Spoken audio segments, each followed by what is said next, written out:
And now, Splunk's Cybersecurity 60-Second Charity Challenge. Remember the rules. You've got to get through an entire subject in 60 seconds, or you donate to today's charity of choice. Good luck! Well, there we go. What are we doing today, Mick? All right, so this morning when we hung out and talked, originally we were going to talk about something entirely different, and then Treasury around 10 o'clock dropped a report, some sanctions. OFAC said there were these things that are bad. A whole bunch of the ransomware stuff we were expecting to happen happened. But for a lot of folks out there, I don't know what OFAC is. I don't really know what these sanctions mean. So break down the sanctions released by the Department of Treasury and OFAC this morning in 60 seconds. Think you can do that? I think I can. And who are we donating today, one way or the other? So the Women's Society of Cyber Jutsu. All the ladies we know out there doing fantastic work in the community. So if you complete the challenge, as according to our judges, I will donate $60. But if you fail, you donate $60. Is that what we're doing? That's what we're doing. And the nice thing is, we did some research. It turns out Uncle Doug and Splunk will actually match our charitable contribution. So they'll actually get $120, which is a nice round number. Thank you, Corporate Daddy. All right. With that, Drew, cue me off.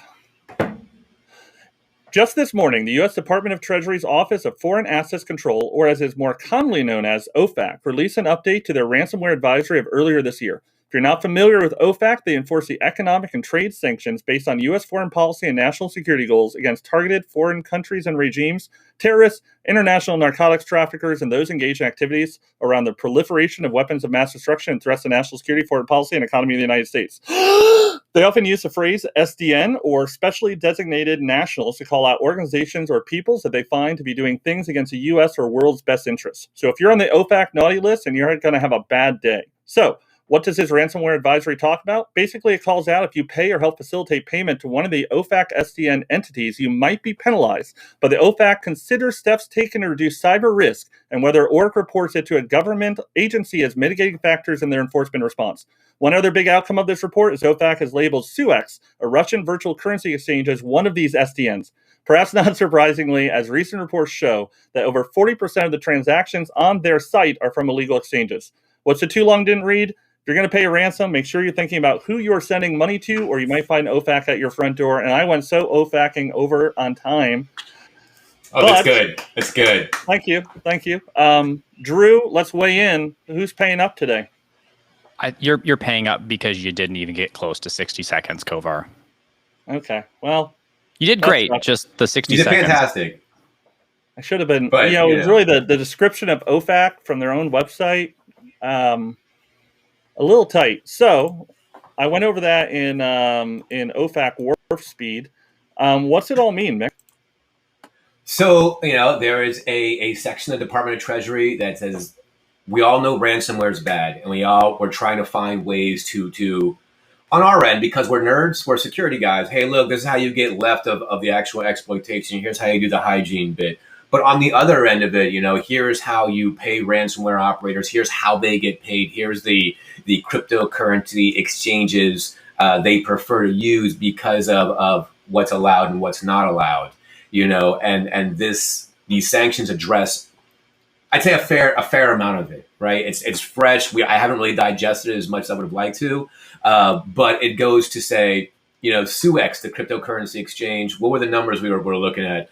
Over 500 half. million. Yeah, 40% of all their revenue was based off of illegal transactions. $500 million of revenue in the last year and a half from illicit thingies.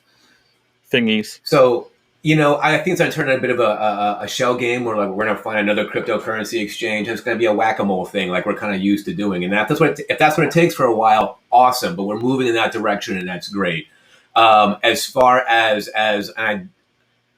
I'm going to use the wrong word, but it's the word I keep coming back to. But there are cutouts that offer services to pay ransomware operators so that you as a victim don't have to directly.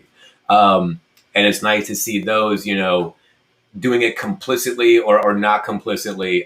There's going to be penalties, there's going to be judgment involved.